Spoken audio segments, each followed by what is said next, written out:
L'Afrique, avec ses réserves d'or, de diamants, d'uranium et j'en passe, est certainement le continent le plus riche de la planète. Et pourtant, la moitié des gens les plus défavorisés du monde vivent en Afrique subsaharienne. Alors ça va pas vous plaire, hein. Mais la France n'y est pas pour rien. Stop! Il y a des sujets dont on ne peut pas parler, et d'autres, il vaut mieux pas. Ah bon? Comme lequel? Bah, par exemple, le conflit.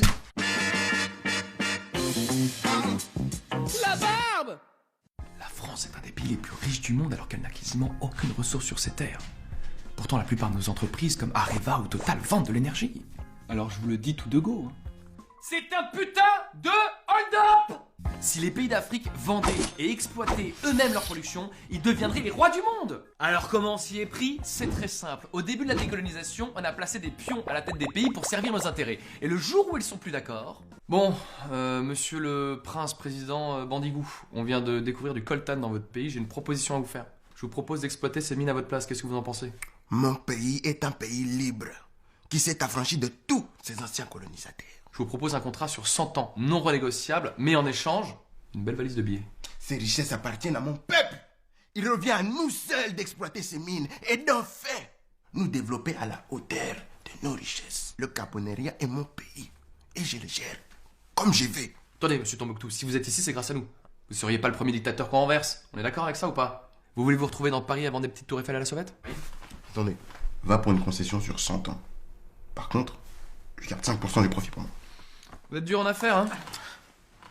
J'ai fait HEC. C'est pas vrai, moi aussi. Voilà, petite signature ici. Eh ben c'est parfait, ça, monsieur Boubou, les bons comptes font les bons amis, hein, vous savez ça. Ah, vous revenez quand vous voulez. Et quand les colonies ont voulu devenir indépendantes, on leur a dit ok, mais vous nous payez une taxe coloniale. Du coup, les anciennes colonies ont commencé leur indépendance avec une putain de dette envers la France. On leur a mis à l'envers dès le début, hein. C'est le cas d'Haïti, première colonie indépendante qui a complètement été ruinée par cette taxe. Oh yeah, maintenant! Mais vous êtes qui? Je suis le chevalier Bertrand Floutard et je viens acquérir vos impôts pour le seigneur. Mes impôts. Eh oui, Gredin, vous me devez la dîme, le sens et la gabelle. Vous êtes complètement timbré, on n'est plus au Moyen-Âge. Ne dites pas de sottises, ville canaille, ou je vous transperce. Bon, on fait quoi? Bah, je vais appeler les flics. Et comme si ça suffisait pas, on contrôle aussi leur monnaie, le franc CFA qui est entièrement imprimé en France et qui à la base signifiait franc des colonies françaises d'Afrique. C'est de bon goût les mecs, c'est de bon goût. Bon alors qu'est-ce que je peux faire pour vous? En fait, voilà, on aimerait sortir du franc CFA. Je comprends pas. On aimerait avoir notre propre monnaie, pas la Banque de France, quoi. Mais ça d'accord, mais pourquoi? Pour nous développer, pour construire des usines, pour avoir des infrastructures, connaître la croissance, quoi. Mais je vous dis, vous avez pas besoin de vous développer, vous avez le soleil. Eh, c'est quand même bien le soleil. Écoute-moi hein. bien. Il est où mon argent? Tu vas me rendre mon argent. Tu veux que je te gifle? Je te gifle. Par contre, les hommes d'affaires français, eux, ils se font plaisir. Ils investissent à tour de bras. Bolloré, par exemple. Oui, le même mec qui donne de l'argent à Morandini et Cyril Hanouna.